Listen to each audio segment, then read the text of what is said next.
Good afternoon. Welcome to our recap of week one of the playoffs, the 2023 season. I am your commissioner and very disappointed owner of the Dallas Chef Boys, coming to you from Tegucigalpa, Honduras. What a beautiful country. Look at this view here. Isn't that great?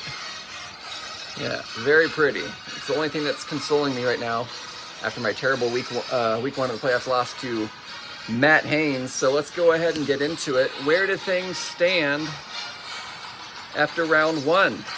Swirl Salads had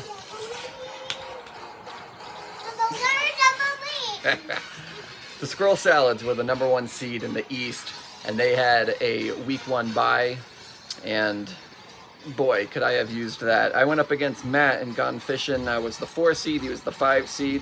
Beat him twice in the regular season, but that meant nothing when it came to the playoffs because my team proceeded to just have the worst possible showing of all time. I think every single player scored a season low.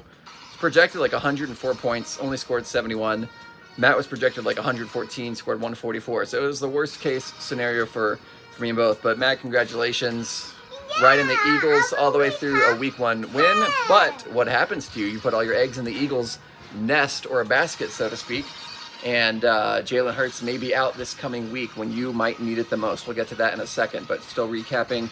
So Matt knocked me out of the playoffs. The next round was Sean going up against the slightly above average team. Jason, thank you for addressing your name there. It was true. And this one, man, I'm upset about how my team did. But nobody should be more upset than Jason right now because it was a back and forth seesaw game all day long. Going into the final game of the afternoon, Bengals versus the Buccaneers. All Jason needed was the Buccaneers to hold off, just stop them. Stop the Bengals from getting a first down. Instead, they didn't.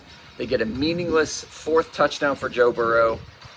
And that put Sean up ahead for good, 118.7 to 116.14. 2 points. That's a crushing loss. I think that's worse. Yeah, everything Jesus created. Thank you, Shep. So I think that's a worse loss, honestly. Losing by 2, because then you start looking at your bench. What if I'd played this guy instead of that guy? And Jason, you did have some people on the bench. Not a ton, but you had a couple things where maybe if you started one dude over the other, you're winning. But Sean, congratulations, you're moving on again. Mike was on a bye week. Then we get to our losers bracket, and I said in the message, I'm not quite sure how this works because I forgot that there was 6 teams playing. I think what happens is each week it's a different matchup. So all 6 teams play 3 different teams, and then I think the cumulative total highest one on that one wins. So we'll have to readjust that. If it turns out that it's weird, we'll just have Michael Venmo everyone their money back, but continue as if there's going to be a winner of that, because I think there will be. I'm just not quite sure how the point system will work for that, but there should be, basically, these brackets, there'll be a seeded 1 through 12 of how everyone finished, champion and then worst. Dan still has to eat the chip, regardless of how this losers bracket pans out. But one of the rounds was Michael going against Team Queen. This one, Taylor Heineke lost it for Washington, but somehow won it for Michael, beating Hannah 105.96 to 99.46. I think he needed like 5 or 6 points to overcome Hannah, and Heineke got him 13. So, Aaron Jones was actually the big one. That was the Monday night game. Got him 18 points. So Hannah, you were looking good, but the Rams are terrible, and they couldn't stop Green Bay. The other matchup was Brandon going against Just Cruisin', and Just Cruisin' cruised, beating Brandon 109.14 to 94.94. Jesus loves us. This we know. That's right. Brandon, you had good point total, but Carlos took my pep talk about the 88 average points and crushed that. That might have been his highest score all year. And then I shouldn't have made such a big deal about it, Carlos, because I scored 70 points. And so that's what I get for running my mouth. Next up, Dan went against the Weasel. And Dan, where's this been all year? I mean, you had this for the first 3 weeks of the season. Guess this is kind of your chip comeback, right? You're trying to save a little face coming in 12th, but now you're trying to show up for the playoffs. You would have beaten I think every single team this week except for Matt. That's the funny thing about playoffs. Like, literally, making the playoffs doesn't mean you're a bad or good team necessarily. It's just, can you win today? And Dan, you did. 124.4 to 77.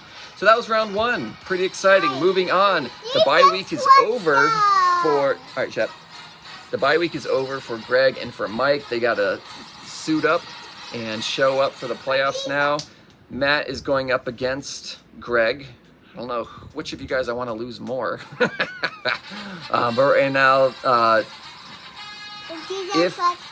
if Matt changed his quarterback, because right now Hurts is projected not to play against Dallas on Sunday. I think Trevor Lawrence is slated 16 points. That would put Matt at a projection of 101 to Greg's 104.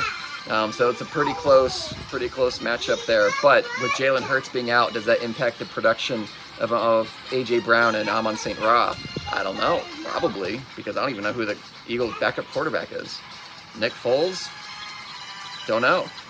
So look for that. The winner of that one goes to the championship. So lots on the line there. Next up, we got Uncle Touchdown going against Team Midnight. They met up the last week of the season, I believe, and Sean beat Mike.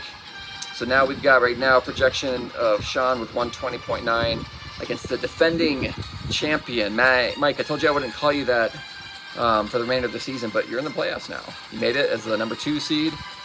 So time to defend your crown. Can you avoid a first round exit from the playoffs? 120.9 Sean. Mike projected 113.2. To the losers now. Jason, you and I are playing each other since we both are weeping at night about our playoff exit. And right now I'm projected to lose to you 103.6 to 99.8. I'm not sure what happens for the winner of that game, who we play. I guess we would play the losers of the other 2 playoff matches. So we'll see what happens there. Next up, Hannah is going up against Team Touchdown. Right now projected, Hannah 111.7 to Dan's 90.1. Carlos is going against Michael. Projection right now is Michael 106.4 to Carlos's 99.2. And then the Weasel against Bye Week. Right now 78 is Paul's projection, but Jonathan Taylor's hurt, so you need to change that. And then Tyler Lockett, I think, had surgery on his finger. He's out for the year, so you need to change him too. But right now, Brandon's projected 91 to 78. So, I just realized the music was kind of loud. Hopefully it wasn't too loud this whole time I've been talking. Anyway, that's what we've got going on here. So thanks again for a fantastic season that we've got going on. I'll give you one last look to beautiful Honduras. Look at that. So lovely. So lovely. Yeah, that's my view waking up every morning. Anyway, so not too much to complain about, except for the fact that I lost. But that's okay. Have a great, Christmas. Have a great Christmas, everybody. Merry Christmas. I'll talk to you guys after Christmas. Peace. Now where I find the off button here.